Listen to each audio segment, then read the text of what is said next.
Dear learners, welcome to the NIOS studios. I am Dr. Shivani Datta from University of Delhi and I am here to talk about growth and development. In this lesson, we would be discussing about different factors that affect growth and development. Now, when we talk about the basic factors that affect growth and development, they can be divided into two components. The factors being heredity and environment. Now, what do you understand by heredity? Heredity marks an individual's genetic endowment, whatever you have acquired through your genes. Now, human beings, they comprise of 46 chromosomes. So, you get 23 from your mother's side and 23 from your father's side. These chromosomes carry the genetic material or genes. Now, if you look at this slide very carefully, the first diagram depicts the structure of a chromosome. Now, chromosome has a very interesting double helical structure. It's like two spirals that have been wound together. The second image shows you a magnified version of a chromosome. If you look at the figure very carefully, you realize that the surface of the chromosome is not even, it is not smooth. It is quite crude and quite uneven. This roughness in the structure is because the genes that we've just spoken about are attached to the surface. Now, these genes are found to influence the development of child's intellectual potential, height, weight, general physical appearance, and so on. These genes actually carry chemicals or genetic material, and that gets inherited or that gets transmitted from one generation to the other. For instance, if a child has short-statured parents and has inherited genes for short stature from them. Now, chances would be very high that the child too would be short statured in future because the child has inherited those genes from the mother and the father. Now, it's important to stress here that although in the example we've just discussed that if the child has inherited those genes, chances are very high that the child is going to be short statured. However, genes, they do not establish an individual's destiny, as there's another important factor that influences growth and development, and that factor is environment. And it is very important for us to understand what is the role of environment also.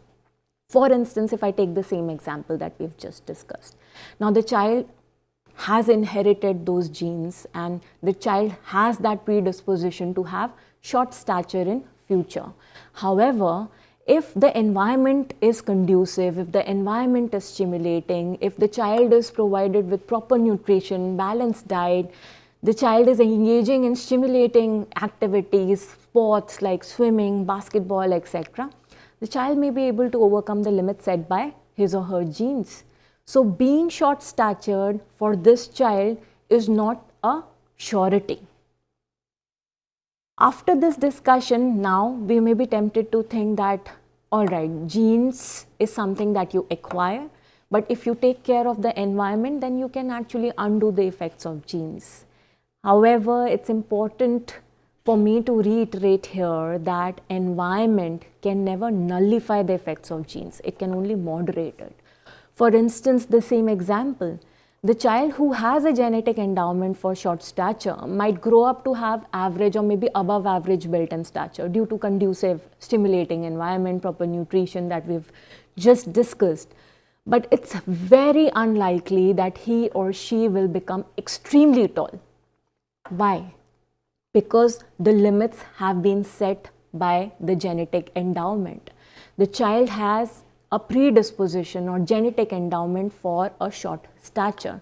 So, the limits are set. Environment can have an effect and tone down or moderate the influence of these limits that has been set by genetic factor or genetic material. So, the end result is always a combination of heredity and environment.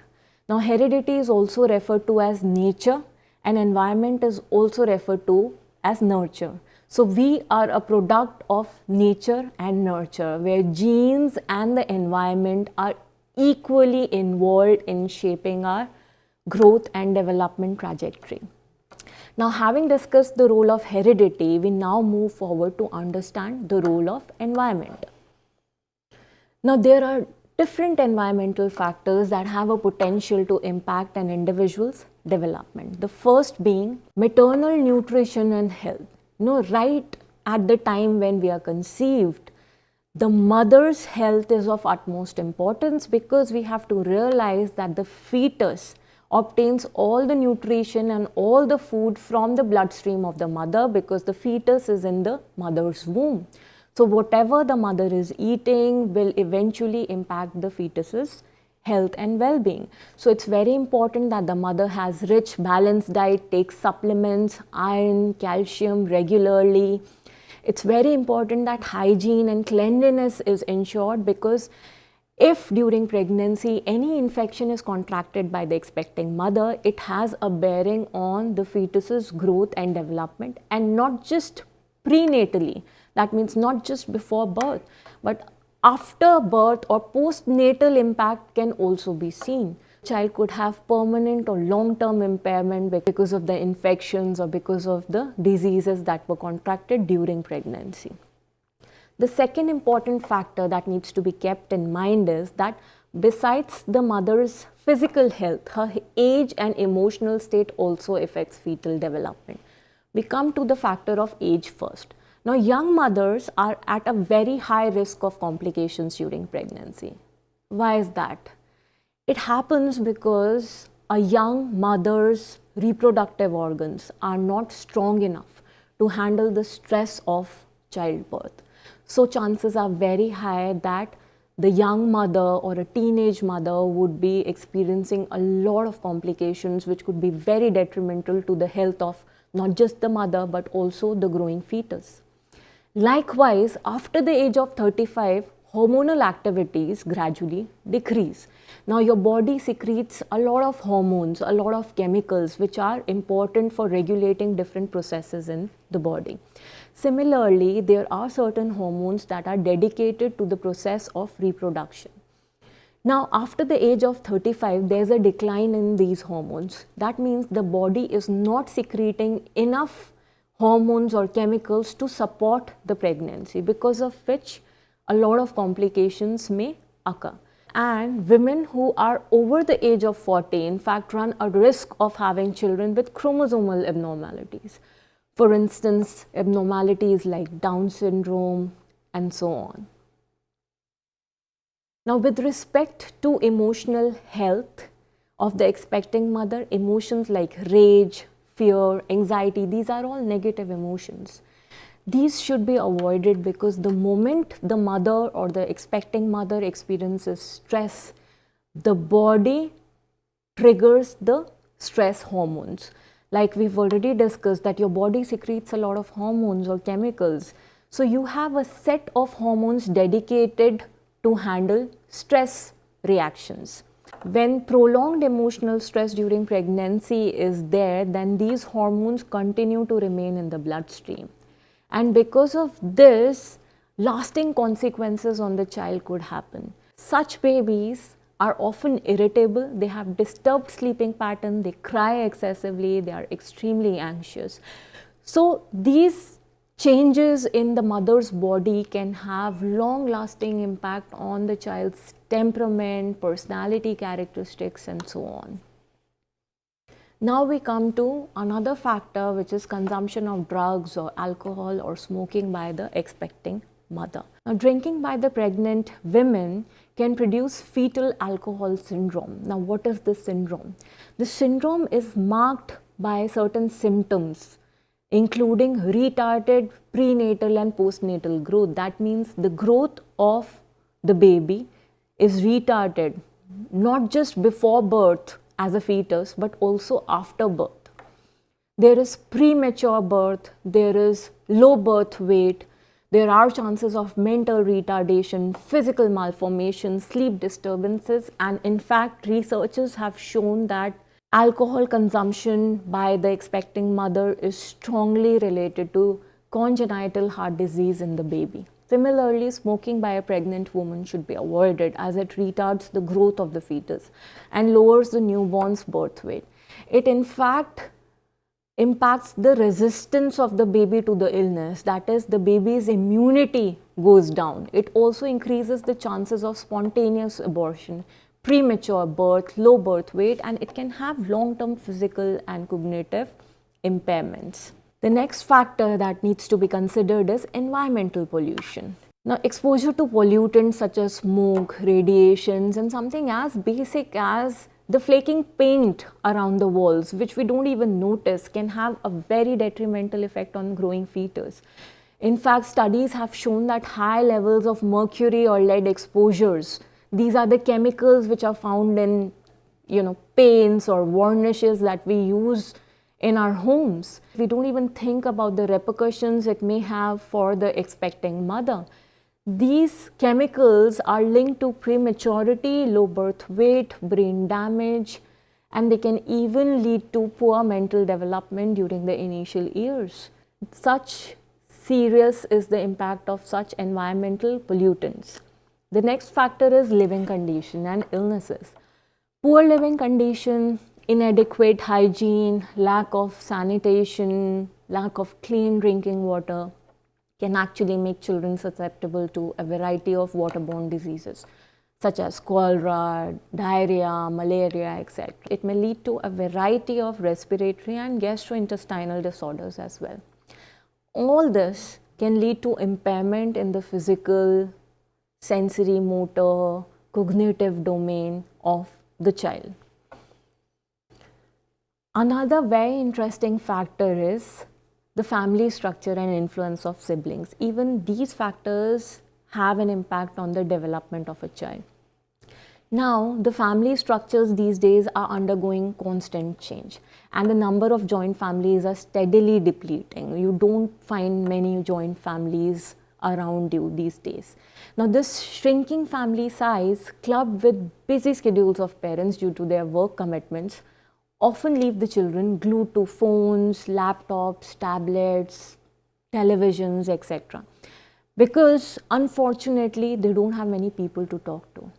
Now, real friends are being replaced by virtual friends, and this real and virtual boundaries are practically blurred.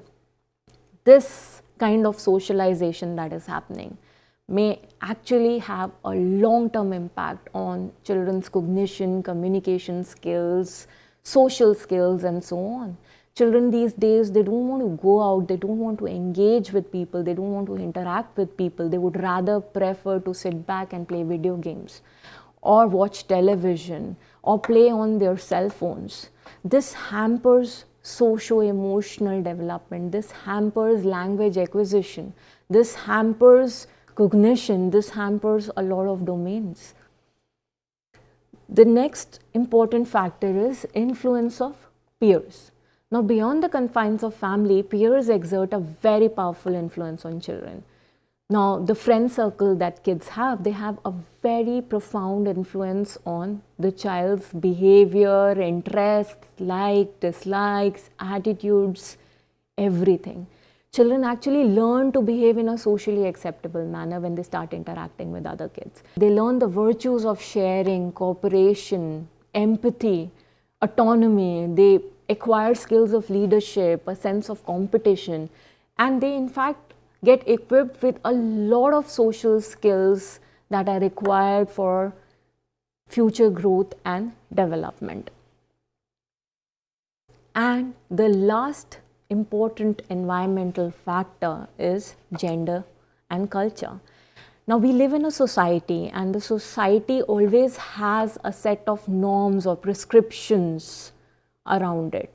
You have certain gender norms, for instance, the norms meant for appropriate behavior or socially acceptable behavior. Now, these influence a child's development very profoundly, and we don't even realize that it is happening. Now, often it is seen that boys are encouraged to retaliate and fight back when they should not be coming back crying if somebody hits the boy. The boy is expected to retaliate and fight back, while crying is accepted in girls when they are attacked. So this kind of socialization right from the beginning actually is laying the foundation stone of hostile aggression in boys when they grow up. and passive and submissive behavior in girls when they grow up. And we don't even realize that we are actually sowing seeds for such dysfunctional behavior in future. Similarly, there are a lot of stereotypes. For instance, boys are not emotionally expressive, or boys are not supposed to be very emotional, or that girls, they lack assertiveness, or they are not equipped with leadership qualities because they can't assert themselves, and so on. These kind of gender stereotypes, these kind of belief systems, these kind of cultural scripts should be avoided. They should not be encouraged at any level. And as parents, as teachers, as caregivers, as elders, we need to be extra cautious about it, because these have a very long lasting impact on a child's psyche. Now, summing up, I would like to reiterate the fact that development is a product of heredity and environment, or nature and nurture, something that we've already discussed. So it's essential for us to realize that development is a product of two factors. While we can't do much about what we inherit genetically, I mean, this is something that is given to us, but environment is definitely something that we can control. So as adults, as elders, as caregivers, we need to ensure that we provide our children with conducive and stimulating environment so that they can achieve their maximum potential. Thank you.